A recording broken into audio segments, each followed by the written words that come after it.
Akhir-akhir ini di bursa pencalonan kepala daerah itu banyak calon dari kalangan perempuan. Bagaimana Islam memandang persoalan ini? Sebelum menjawab ke sana ya tentang perempuan menjadi kepala negara dulu, itu sepakat para ulama bahwa hukumnya haram.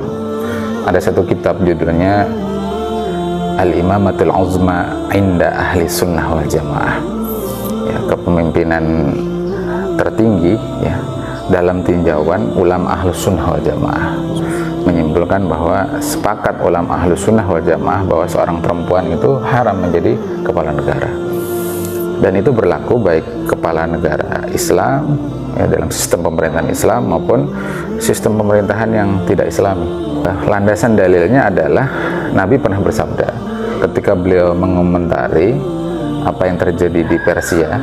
Pada kita tahu Persia itu adalah Majusi, ya, Abdun Nar, penyembah api begitu. Ketika terpilih anak perempuannya menjadi pemimpin, menjadi kepala negara. Lalu Nabi mengomentari la yufliha qaumun wallau amrahum imra'atun. Tidak akan beruntung ya satu kaum yang urusan pemerintahan mereka itu dipimpin oleh wanita. Hadis ini sahih riwayat Imam Bukhari.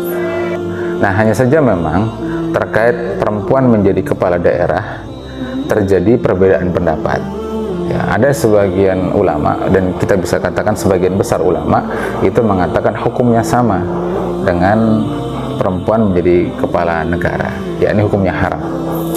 Namun ada yang mengatakan boleh begitu, karena alasan mereka Sayyidina Umar itu pernah mengangkat seorang perempuan namanya Ashifa. Kalau kita telusuri nama aslinya itu adalah Ummu Sulaiman.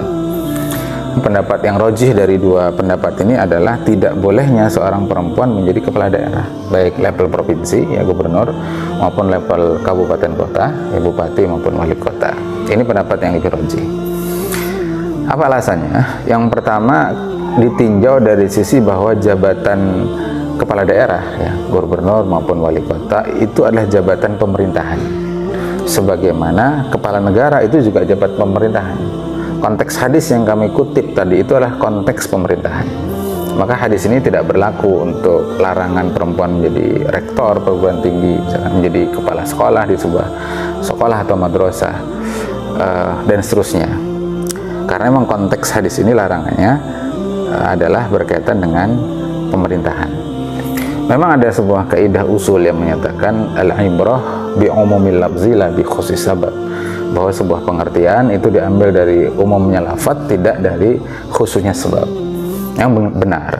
Nah, hanya saja juga ada kaidah lain. Jadi kaidah ini harus dikaitkan dengan kaidah lain, sebagaimana disebutkan oleh al-alama Syekh Taqiyuddin An-Nabhani dalam kitab beliau As-Shakhsiyah Islamiyah juz salis ya juz ketiga. Beliau mengatakan bahwa umumul lafaz ya keumuman lafaz ya bi khususi sabab, pada khususnya sebab itu adalah umumun fi maudhu'il hadisah wa su'al. Itu umum pada konteks atau topik peristiwa dan pertanyaan. Ya, laisa umuman fi kulli syai'in. Dia tidak berlaku umum dalam segala persoalan. Jadi kalau kita lihat konteks hadis tadi itu konteksnya adalah al-hukm atau pemerintahan, bukan selainnya. Nah, kembali ke tadi bahwa jabatan kepala daerah itu adalah jabatan pemerintahan, di mana dia adalah pelaksana dari peraturan perundang-undangan yang dikeluarkan oleh DPRD tingkat daerah. Dia sama posisinya seperti presiden atau kepala negara di Indonesia yang menerapkan peraturan yang dikeluarkan oleh DPR.